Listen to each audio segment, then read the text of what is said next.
Hello everybody, Dave here for the next episode of Dave Gets Wood. And I can let you know as well, I've been and had my hospital appointments and the camera up the backside. That was an experience. But anyway, as you can see, I've got a few things laid out on the table here. Some of it is to do with the table, and some of it is going to be byproducts of the table, but I thought I'd show you.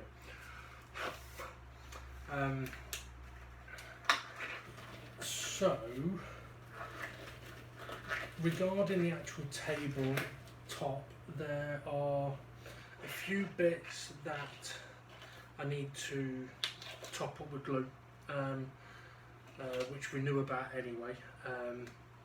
But before I do that, I actually want to try and just hand sand all the areas that need it on the table, and by that I mean like all the big divots and stuff where we've carved wood, we've carved it out. So I just want to get everything smoothed off nicely so that we can then get it all finished by for the big bits using the resin. So I've decided to use resin for the big bits because a couple of them are quite deep from the underside, so I'll go with resin. It's a harder thing rather than just leaving it or just trying to filling it with glue won't work. So I'm going to go with resin, but as we know, when we do stuff with resin, quite often we end up, well, not we end up, okay, with this being wood, we know that the resin will seep into the wood, right? So if we're going to do coloured resin, then we need to seal the wood first with clear resin. Now, when we do that, we don't use that much, but we have to mix a certain amount for it to have the chemical reaction, so we end up with an excess. And that is basically what all of this stuff here is for. So I've managed to get myself some new things, which I don't know if you can see it, but this is basically it's all letters and numbers. I don't know if you can see that. With some, it comes with some tiny screws, but what I'm thinking of doing with that is making a couple of key rings for my nieces and nephews, so like a H and A, an L, stuff like that. So I can use the resin for those. I've also got these. I saw these and thought these look quite nice. I've not actually opened it yet.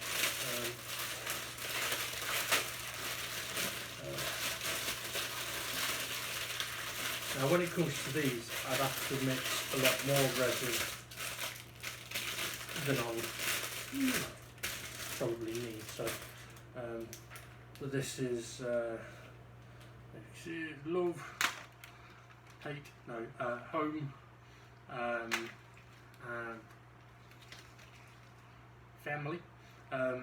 So there's a few of these. I saw these and thought, you know what, I like that.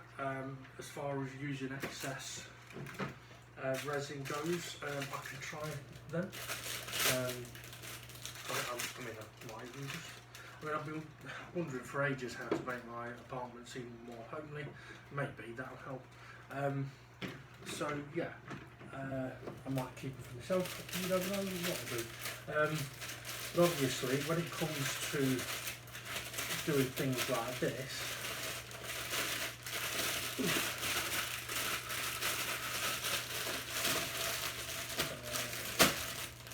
you don't want to just do clear resin, because that would be pointless.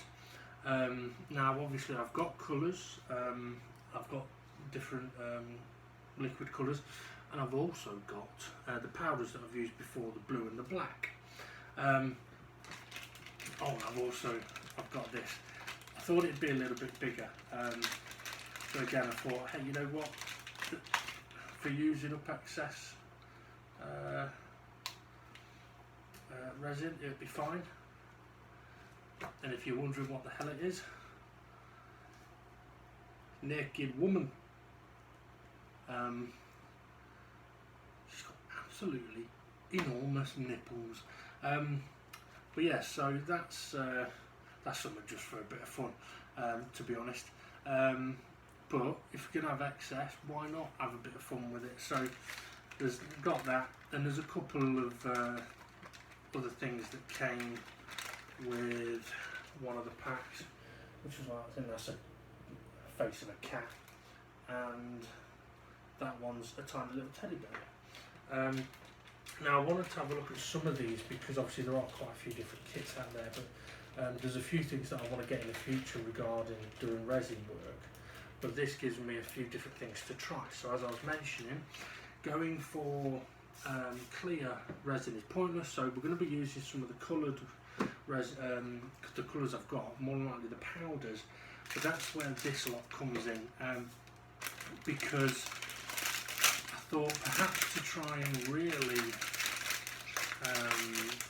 change things up a bit, like could I do something a bit different? So I decided to get these, which are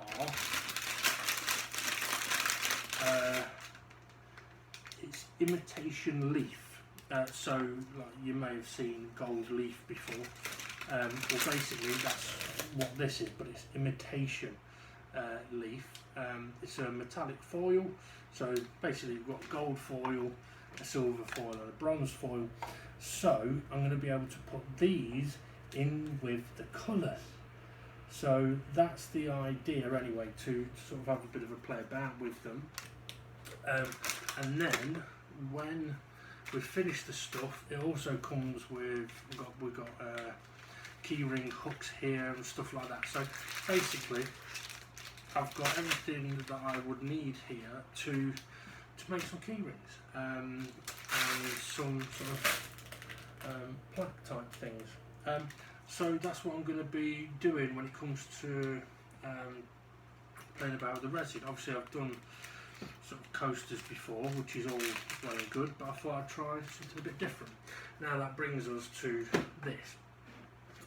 This is basically a new toolbox that I've ended up getting, because with this stuff ideally I need to keep it clean, and I don't have a tub big enough to put this in, and I don't want to have it folded and bent. So that's where this comes in, so that I can just keep it, all of this resin stuff together. It does though mean that I've now got an excess of tubs that came in it, but I don't mind that, because no doubt I'll find some kind of use for them, or at least keep them in case I change toolboxes at some point. Okay, so the video today, what are we all about? Well, to be honest, like I said, I want to try and get a bit of hand sanding done, so that's what I'm going to do. So I'm going to clear the table, and we'll just take time doing a bit of hand sanding, so we'll be back in a sec. Okay, so as I said, we're going to be doing a bit of hand sanding, so I'm not going to go fine yet. So I've got some free sandpaper sheets with the hand held sander, don't know what you call it, the sander holder, which also, yeah, that's a new tool. Got a couple of sheets with it, so I'm just sort of going to use these up now. Quite often I would perhaps sort of split these up or cut them up. Yeah, let's try and just fold it. We'll see how we get on with just the folds to begin with. I want to have a look for a tool as well that'll help me do sanding into awkward little corners. But anyway, right. So I'm not focusing here on like where the glues have been done and stuff like that.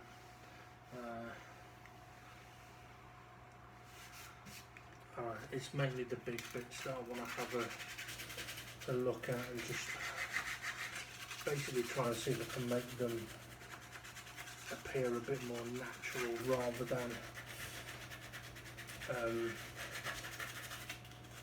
having lots of carved divots in them.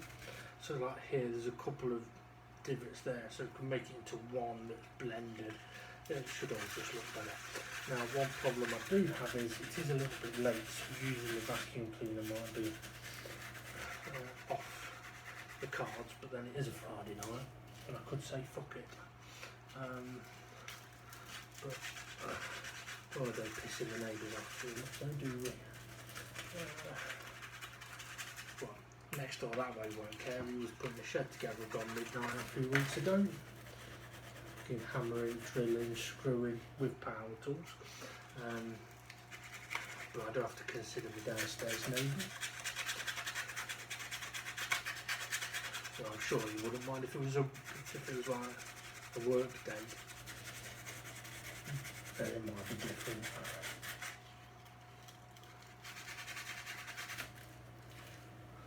Also, just move the table a bit more room. Also, I forgot what I was going to say.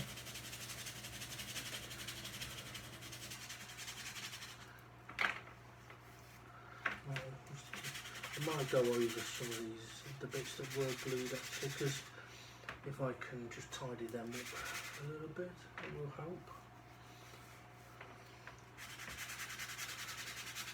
Now, one of the downsides of doing the splodging is obviously it does end up meaning that there's quite a bit of sanding to do to make sure we get all of the stained bit or all of the glue off, the excess off.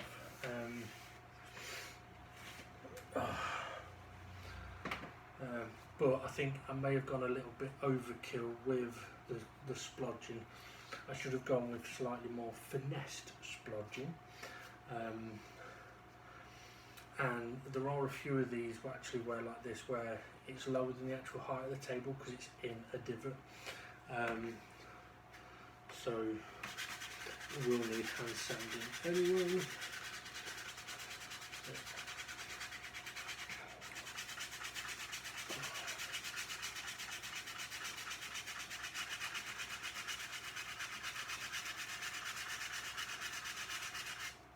Now one of the things that I might try with the underside of the table where the resin is going, I might try using some of the flakes to see how that goes, but I'm not going to sort of rush that. Because I tried doing, I can't remember if I recorded it or not, I don't think I did, but with some of the coasters I was doing, I didn't record it. As a Christmas present, I tried doing a coaster for my parents that had a picture of each of them in it. So like one of my mum for my dad and one of my dad for my mum. But unfortunately, I put the photo in the mould, then poured the resin in, and the photo started to raise up, and I was like, well, that's not what I want. So I worked out a way of weighting it down, but unfortunately I ended up with lots of air bubbles on the photo side, which I didn't know about because I couldn't exactly turn it over while it was still drying. So yeah, that didn't work. In hindsight on that one, I would have been better off putting a bit of resin in, letting that dry, gluing the picture to the resin and then topping it up. But that's how you learn lessons sometimes, by trial and error. Now one thing I'm going to try and do here, if I am going to need to use a vac, which by the looks of it I probably am, I want to try and use it once. So I'm going to try and do as much as I can before I go vacuum it up.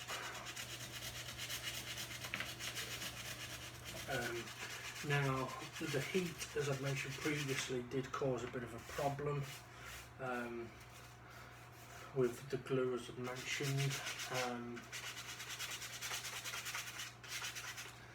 Unfortunately, where this big sort of split is, there was a couple of bits where, like here, the glue has gone down, but it also then got picked up again because of the heat, because it's a very narrow channel.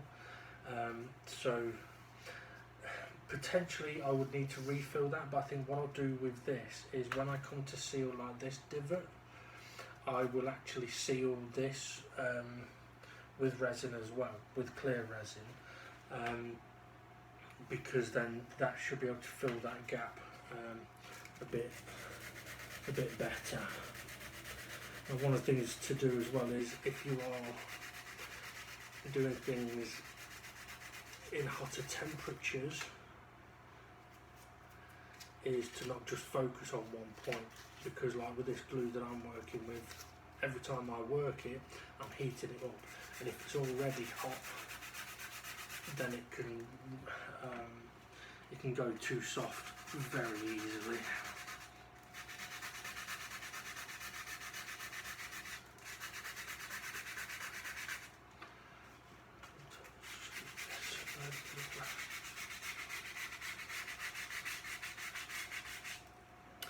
Now, if you remember from very early on, we had wood strips all the way around the outside of the table, and that is another part of it that I'm wanting to smooth out. And another reason why I need to, or want to do this by hand, is because it is indented and it is shaped quite oddly, so really it needs the ability for the paper to curve to any angle.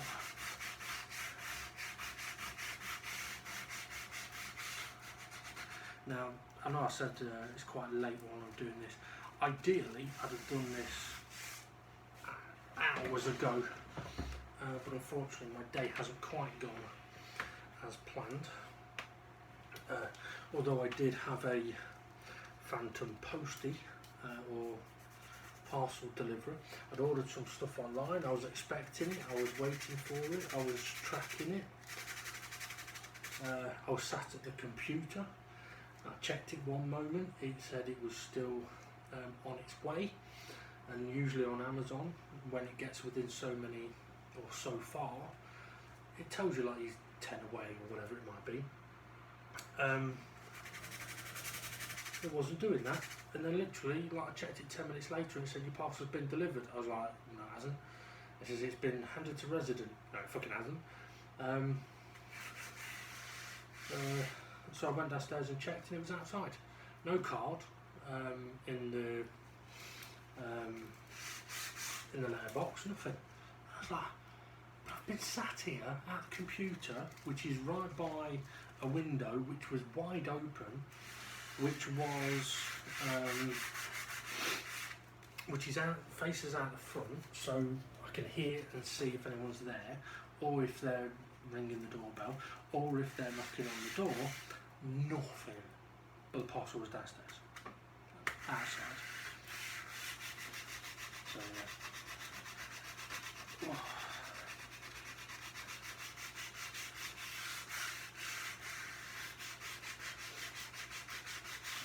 Now, one of the things I did after the last video where we were doing a lot of sanding was I did clean the table with white spirits, and the colours of the table looking very nice. It's very easy to forget because the table looks quite pale at the moment, but it's because it's all, obviously it's been sanded and it's dusty and it's all scored, and all the sanding I've been doing so far has been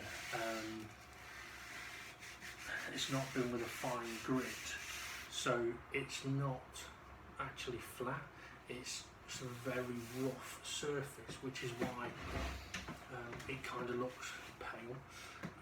Okay, we've got 3 big divots here. Now this one I may have to attack with Dremel, and if that is the case, that's not going to be happening today. But I'm going to see what I can do with my hand.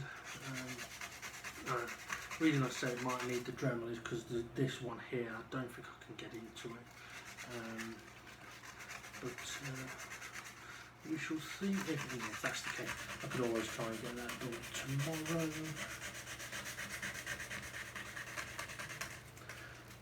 But yeah, I mean, I was kind of hoping to. Well, I was hoping to be able to seal the big divots today, but like I said, things haven't quite gone to plan today.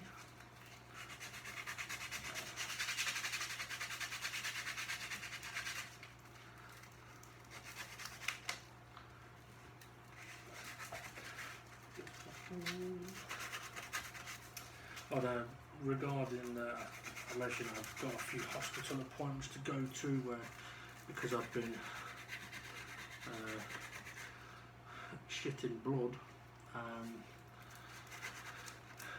Had the camera up the arse to check that out, and thankfully, or at least in the lower bowel or the lower intestine, there's no signs of cancer or anything like that. There was a couple of polyps, they call them, that they removed, which is basically just where all skin cells die and shed. But sometimes when they die, they don't shed and they stick, and then new ones grow underneath, and then they die and stick. And that's basically what polyps are, apparently. So yeah, there's a couple of those that they removed, but they're only tiny. One was 2 mil, one was 4 mil. So they've sent them off to be tested though, just to make sure that they weren't cancerous. But even if they were, then it shouldn't be a problem because of how small they were and the fact that they've removed them. So overall, a good result from that, which I must admit it was stressing me out a lot, especially, well, it's Friday today, the camera thing was yesterday, so Thursday, so, and Monday Tuesday I needed to go on a low fibre diet after having to change to a higher fibre diet because of finding out that I'm diabetic and needed to lose a lot of sugar, but also having to isolate from Monday until yesterday. There was a lot of stress, and to be honest, I thought I was coping with it really well until it came to the night before, Wednesday night. I just could not fucking sleep, and then when I did get a few hours, I was dreaming about the procedure, which wasn't going well. So, not been a good week really, but also the multiple changes to the diet has had an effect on me, and also, as I say to a few of the racing guys, the instructions from the hospital was to get to the hospital about an hour before the appointment because of parking difficulties.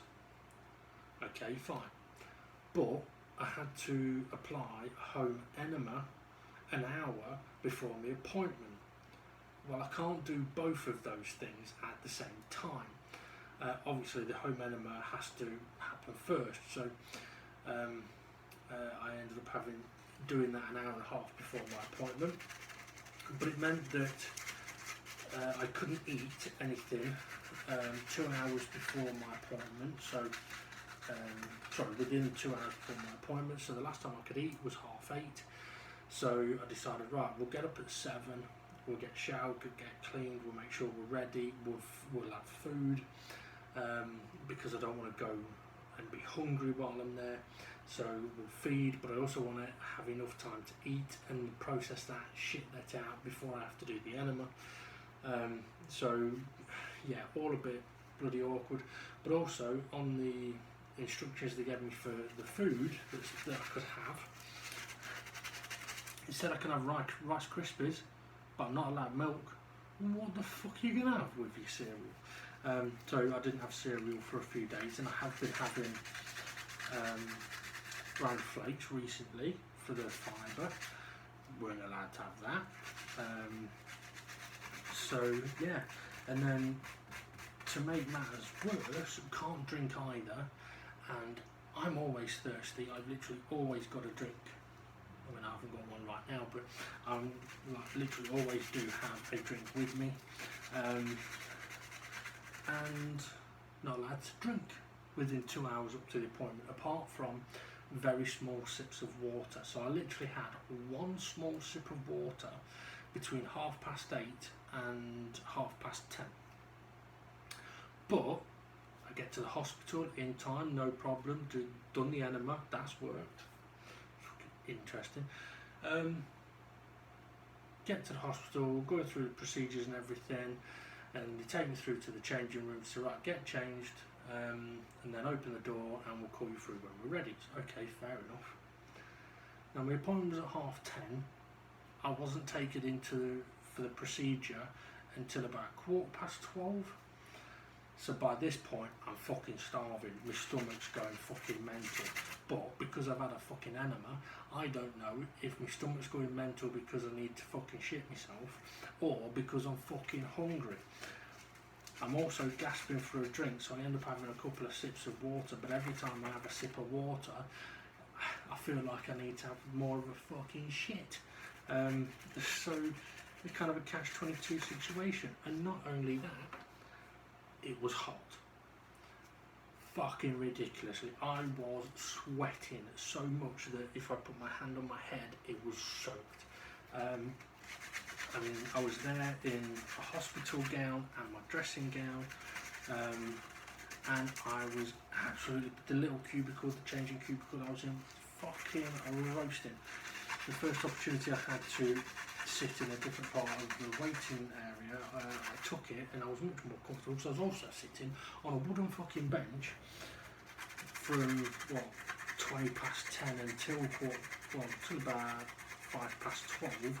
So I ended up with fucking numb arse. But not only that, because I've now got a numb arse and my stomach's going mental, I can't tell if I'm fucking leaking. And all of this is adding to the fucking stress going on in the head, which is adding to the sweating. So not the best of situations, but a good outcome, so I can't complain too much. Although, saying that, I come out of the hospital, get in the car, drive home. Now my phone had been off. I turned it on, but I didn't look at it until I got home, and I got a text message saying I'd missed an appointment at 10:30 at the doctor's, and I was like, what? Now I was due to have a phone call appointment on Thursday, but that was brought forward because it was a preempted phone call to do with the endoscopy. So that happened on Sunday. So they said you don't have to worry about the appointment on Thursday, the telephone appointment. Okay, no problem. But it turns out I'd been double booked on the Thursday. So now I'm being told that I've missed an appointment at the doctor's, which was to do with the diabetes. So I phoned them up and was like, well, I didn't know I had an appointment today. Explained the situation. I said, well, not a lot I could do. It's not like I've missed it. I was in the hospital having a camera up my arse. So yeah, at least that's been rebooked. And with my, I don't know if I've mentioned this on the camera before, recently told that I'm diabetic. She said at this stage I'm type 2 diabetic. Now I actually got a phone call off a male doctor, and he sounded quite stressed. He was like, I need you to come down to the doctor's surgery today. And I was like, I can't get there today, on a particular day it was. So I was going to look after my nieces, and I'm like, I can't. So he sort of desperately was like, well, okay, I'm going to have to phone you tomorrow then. I'm going to have to get you in for an appointment with another doctor tomorrow. And I was like, okay, well, you sound a bit fucking paranoid.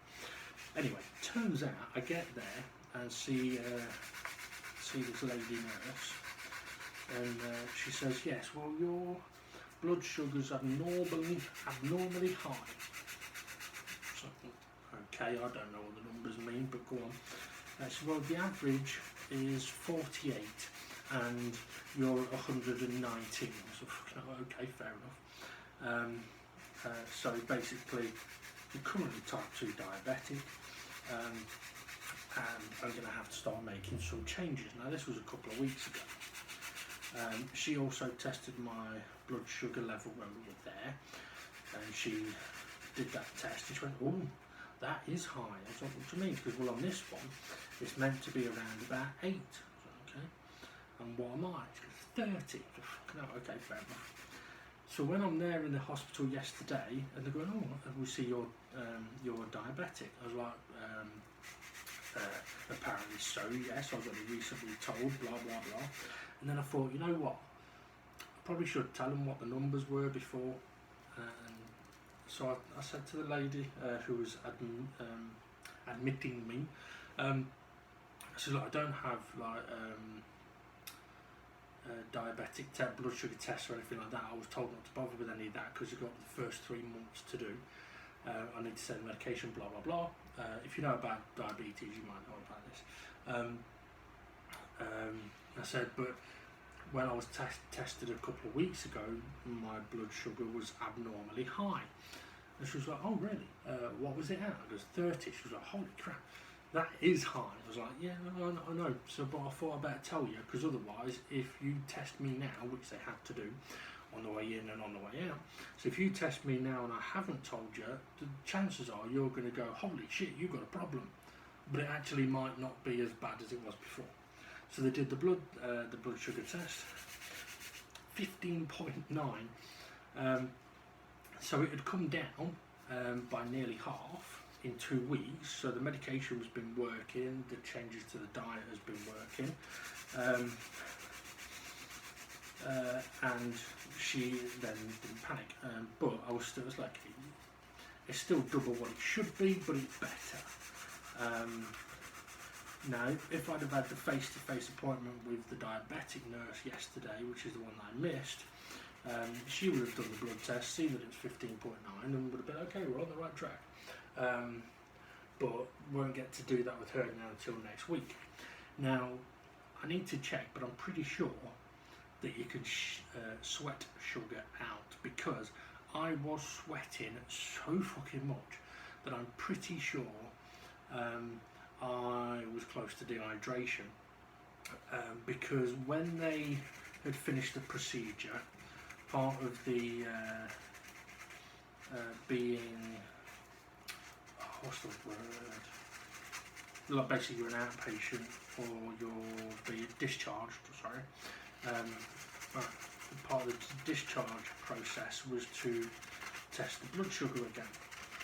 So they tested it again, 15.4. So it had come down by 0.5 in the space of a couple of hours, probably because I was sweating my fucking tits off, or because I'd basically fucking shit out the whole of Britain 3 hours before. But anyway, there we go. Now what I will say is, for anyone that ends up having to have an endoscopy, I'll be honest, I wish I'd known more about it. I tried doing research, well I did do research into what the processes are, how they're going to do it, blah blah blah. So I went in there fairly, I thought, informed, but I was still stressing, and to be honest, I didn't need to be stressing. I was, because there's 2 things to have been stressing about. One was the result of the test, and 2 was the procedure itself. Now, I was stressing about the procedure. I was concerned about shitting myself all over the fucking nurse or doctor that's going to have to be controlling the camera. But I didn't actually have to worry about that. I was also concerned about, because I was thinking as well, well, are they going to put something in your arsehole to keep it open, or does the camera like just keep pushing through and rubbing against it? Because that'd be really uncomfortable, and I didn't know those things. And had I known that it would appear, at least it felt like they'd have something to keep it open,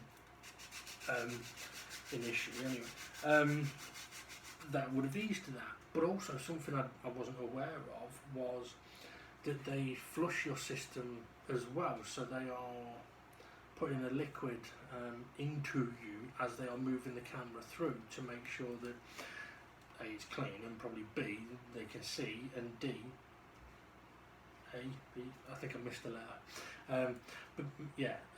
But also so that it's not as uncomfortable for you.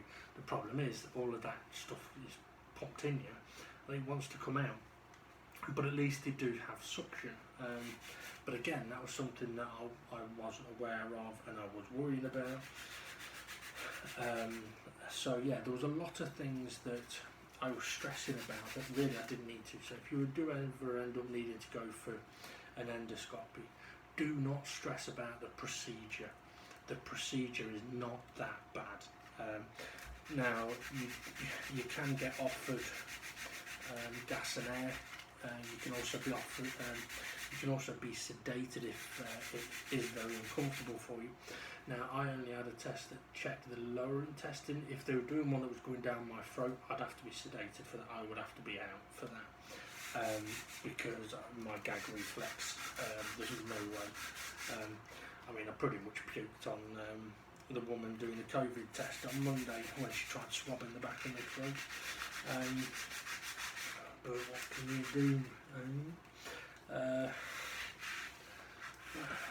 But yeah, the procedure's definitely.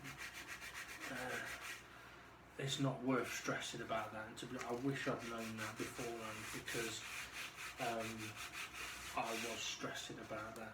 I wasn't so much stressing about the result the night before. It was pretty much the procedure, and whether I'm going to shit all over a stranger.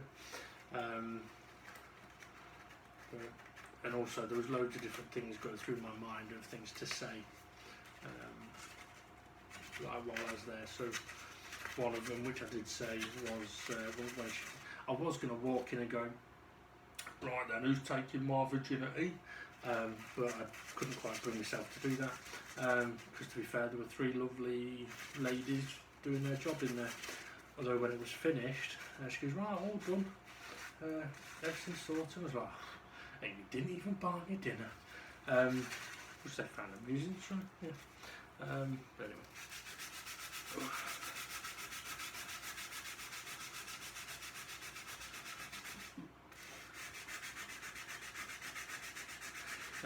Now with the gas and air and the sedation,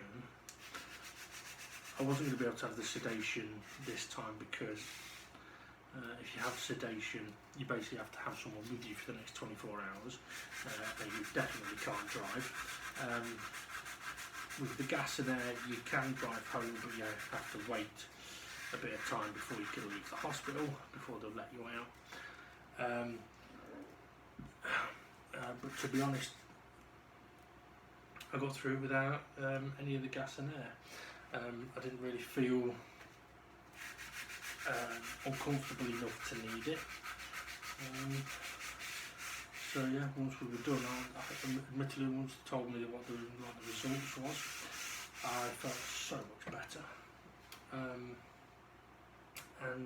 Yeah, was more than happy to get out of there as soon as possible and get something to eat, because I was fucking starving. So I said to the discharge nurse, am I allowed to eat normally and drink normally now? And she was like, yeah, but just take it easy on your first meal, because obviously you have been emptied, and you have had equipment inside of you. So okay, fair enough. Not straight to, but after a couple of errands, McDonald's. I was fucking starving.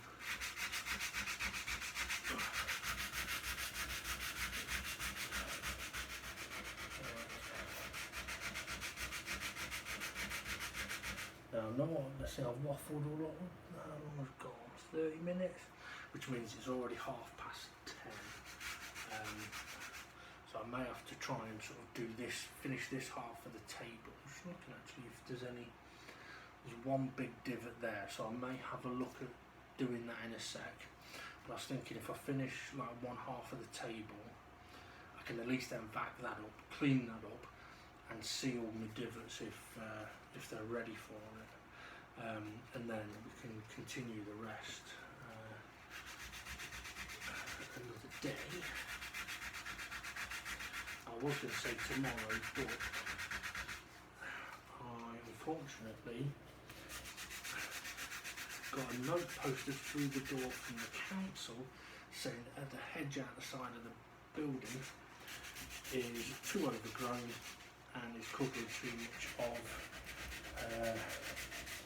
the pavement, so it needs cutting back and looking, and got 14 days to do it. Well, it was about a week ago that it got, I think it was a Monday it got posted through, I think, so we've already nearly had 7 days go, and the next week weather forecast is fucking dreadful, whereas tomorrow and Sunday is supposed to be better.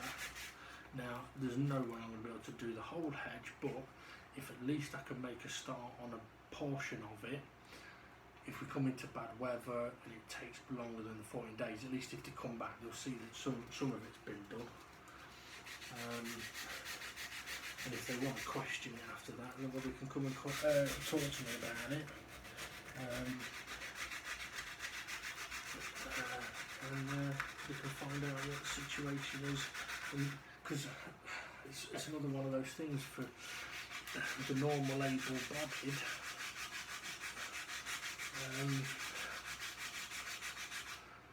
Could probably deal with it in a couple of hours. That ain't going to be happening for me. And I know that because we're trying to trim the hedge out the front, and that's half the size.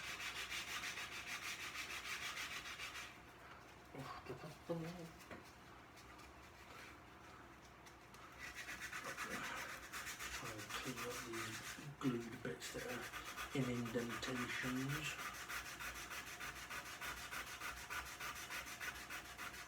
Well, what I'll do in a sec is once I'm back, I'll have a look at these big indentations to see if I've sanded them enough. If I haven't, then we'll just stop there for today.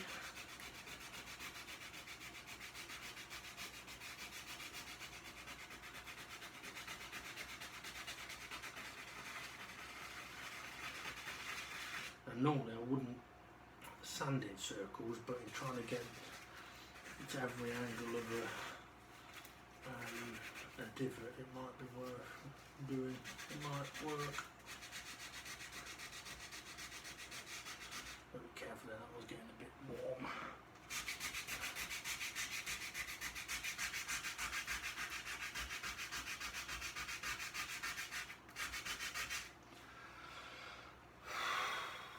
Good.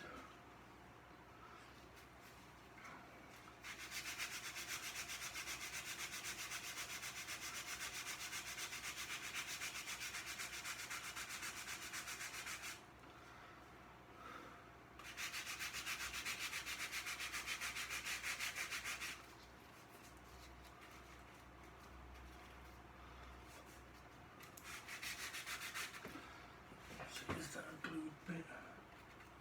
It was, yeah, but that is actually still the thing.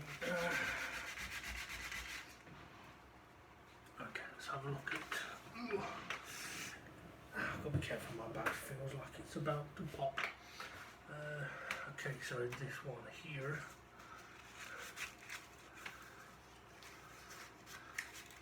Let's go for a little change.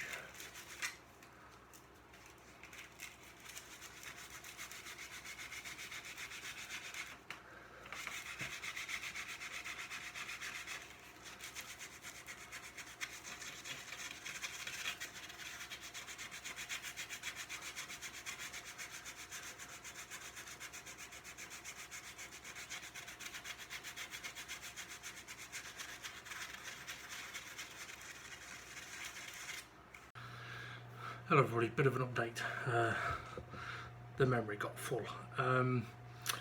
So yeah, right, I'm gonna have to stop where I am. Reason being, I started that extra divot, got it looking not too bad, but I actually think that one probably doesn't need filling. So because the camera had gone off, I thought, you know what, I'll vac and see if we're ready to apply the resin, and we're not. The other bigger divots need more work, and it's now too late to really be able to do it. It's 5 to 11, so anything I start sanding now, I'm going to need to vac up later. It's too late, and to be honest, for the bits that are left, I'm actually thinking I might use the Dremel for it, because I can get deeper in and hopefully just smooth it all out quite nicely. So we're going to have to leave it until another day, unfortunately. So yeah, that's it, we're done for today. So have a good one, look after yourselves, take it easy, and don't be afraid about a camera up your backside, unless it's a big fucking camera. Anyway, have a good one, see you later.